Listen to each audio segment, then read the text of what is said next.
act out the process of cell respiration. The way that I was thinking of structuring today, we spent the entire day on Monday focusing on Carol Greider's talk on telomeres and telomerase. So that sort of shifted us, a day back, an entire day in lab back, essentially. So we're not just going to rush through and try to complete everything that we would have done had we not had that day occur.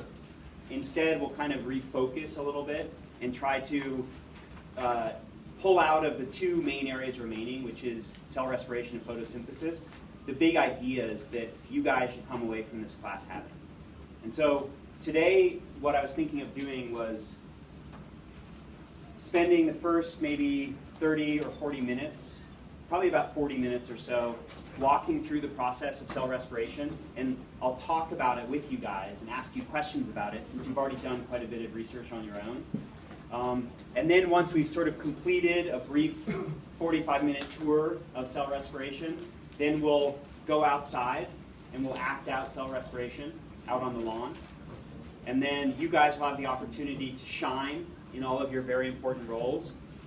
Then we'll take a break and we'll spend the remainder of the time doing the cell respiration lab. And I think in the interest of successfully completing those 3 goals for today, it'll depend when we start the lab, but we'll probably not do the part of the lab on fermentation, which is the yeast fermentation part of the lab. I'm sorry if that's disappointing. No beer would have been brewed that would have been drinkable, so don't worry about that. All right.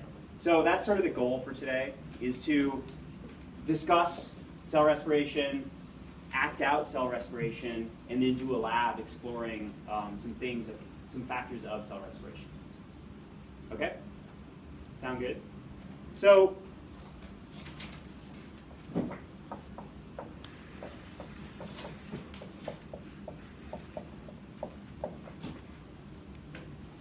what is cell respiration? The respirating of cells. The respirating of cells? Yeah. So the creation of ATP, put it in context. What do you mean? Creating energy for the body to use the process. Breaking down glucose.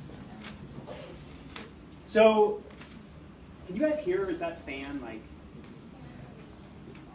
is it too loud? There we go. I thought it was the little deionizer over there. So cell respiration is the process where cells are able to take all of the food molecules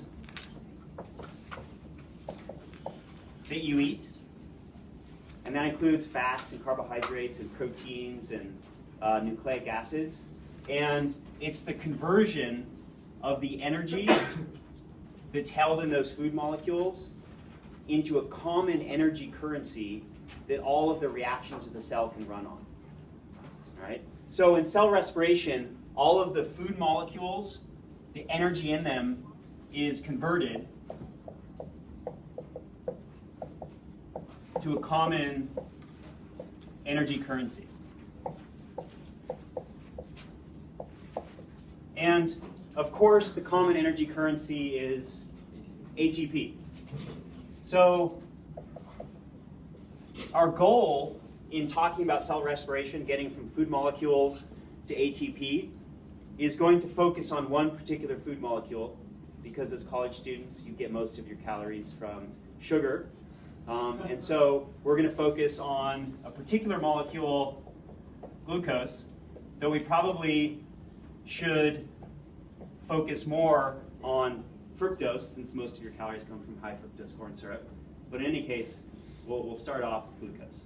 Right, now that's a joke. Nobody laughed at, but that's okay.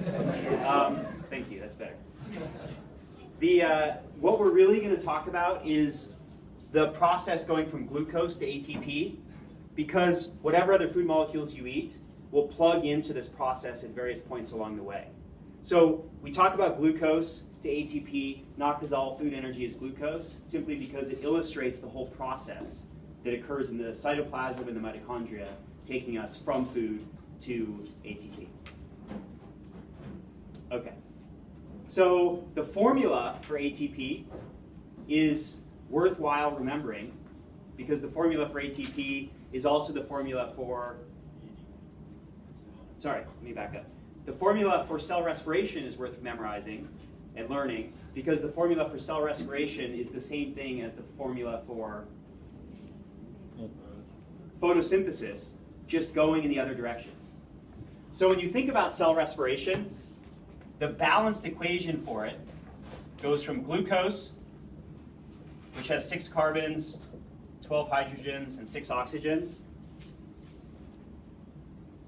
And in the presence of oxygen gas, that 6-carbon molecule is broken down into 6 carbon dioxides, 6 waters, and lots of ATP. So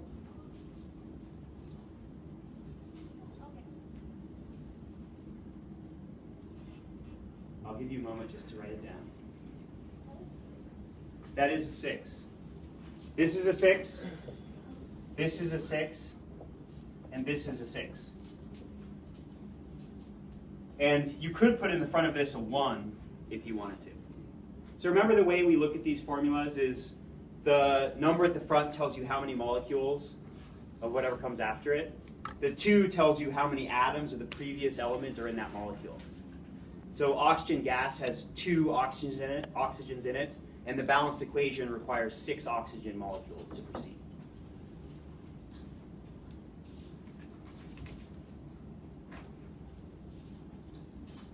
Now, it might seem like you're just memorizing a random formula that has lots and lots of numbers and letters and really is meaningless otherwise.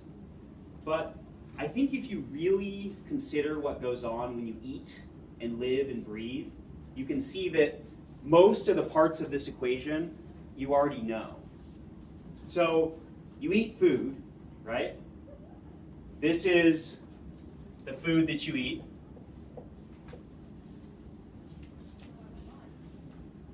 You inhale a certain type of gas that you need, right? So this is going to be a gas that you inhale.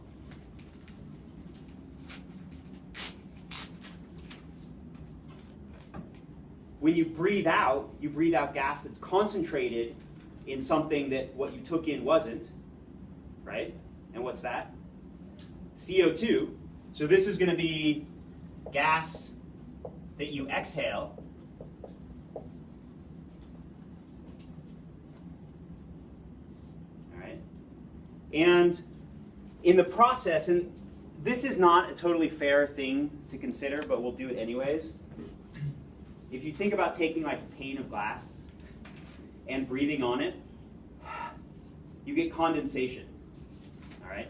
Now, yeah, it's the reason the condensation of the oxygen or the water vapors in your breath is different than this formula, but we'll remember it as such. So you breathe out, that carbon dioxide rich air also is rich in water.